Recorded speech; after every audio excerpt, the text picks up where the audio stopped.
Justice Yashwant Verma को लेकर संसद से सड़क तक हंगामा। यशवंत वर्मा के घर मिला था नोटों का ढेर। ऐसे जज को हम बर्दाश्त नहीं करेंगे। इलाहाबाद हाईकोर्ट के वकीलों ने खोला मोर्चा।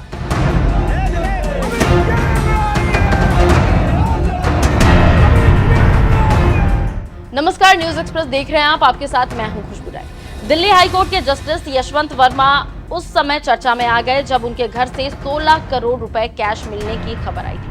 दरअसल जज साहब के सरकारी बंगले में आग लगी, जिसे बुझाने के लिए फायर ब्रिगेड वाले उनके बंगले में पहुंचे और इसी दौरान नोटों की गड्डी मिली और फिर सुप्रीम कोर्ट ने जज साहब का ट्रांसफर इलाहाबाद कोर्ट में कर दिया।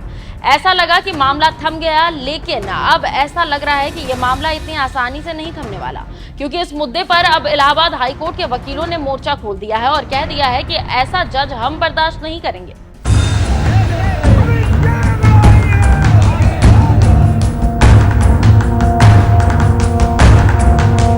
जस्टिस यशवंत वर्मा के घर जो नोटों की गड्डी मिली है, अब ये मामला तुल पकड़ता जा रहा है। इस मुद्दे पर राज्यसभा में भी बहस हो चुकी है और 55 सदस्य सभापति को पत्र लिख चुके हैं, जिसमें मांग की गई है कि केंद्र सरकार न्यायपालिका की अकाउंटेबिलिटी बढ़ाने के लिए जरूरी कदम उठाए। वहीं अब इस पूरे मुद्दे पर इलाहाबाद हाईकोर्ट के वकीलों ने मोर्चा खोल दिया है, क्योंकि सुप्रीम कोर्ट द्वारा जस्टिस यशवंत वर्मा के इलाहाबाद हाईकोर्ट ट्रांसफर किए जाने का वकील विरोध कर रहे हैं और उन्होंने मोर्चा इसी को लेकर खोला है। उनका कहना है कि ऐसे जज को हम बर्दाश्त नहीं करेंगे। आपको बता दें कि सैकड़ों की संख्या में अधिवक्ता पुरजोर तरीके से जस्टिस यशवंत वर्मा का विरोध कर रहे हैं। गेट नंबर 3 पर पहुंचे अधिवक्ताओं ने बेमियादी हड़ताल बुलाई है। इलाहाबाद बार एसोसिएशन भी खुलकर अब मैदान में उतर चुका है। इलाहाबाद के वकीलों का कहना है कि भ्रष्टाचार का आरोप झेल रहे जज को हम बर्दाश्त नहीं करेंगे। हमारी मांग है कि दिल्ली हाईकोर्ट से उनका ट्रांसफर इलाहाबाद के लिए ना किया जाए। वैसे आपको ये भी बता दें कि इस संबंध में इलाहाबाद बार एसोसिएशन पहले ही ये कहकर विरोध कर चुका है कि इलाहाबाद हाईकोर्ट कोई कूड़ादान नहीं है कि भ्रष्टाचार के आरोपियों को यहाँ न्याय देने के लिए भेजा जाए।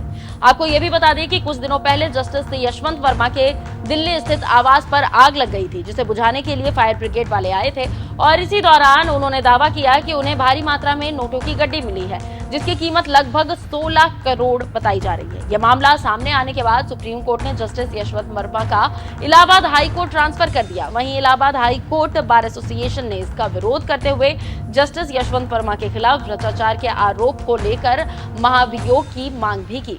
बार एसोसिएशन ने अपनी जनरल बॉडी मीटिंग में 11 प्रस्ताव पास किए, जिसमें से प्रमुख मांग ये थी कि जस्टिस वर्मा के खिलाफ सीबीआई और ईडी को मामला दर्ज करने की अनुमति दी जाए।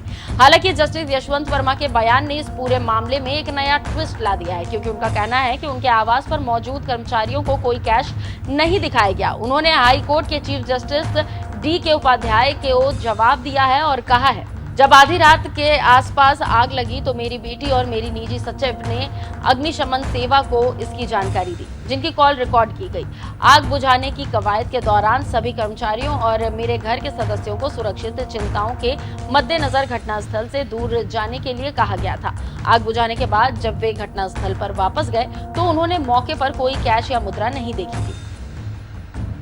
तो इस तरह से जस्टिस यशवंत वर्मा ने अपने जवाब में ये दलील दी है। अब देखना होगा कि इस पूरे मामले में आगे क्या कुछ होता है, लेकिन फिलहाल इलाहाबाद हाईकोर्ट के अधिवक्ताओं ने जस्टिस यशवंत वर्मा के खिलाफ मोर्चा खोला हुआ है। वैसे आप इस पूरे मामले को किस तरीके से देखते हैं, कमेंट कर अपनी राय हमें जरूर बताइएगा। नमस्कार।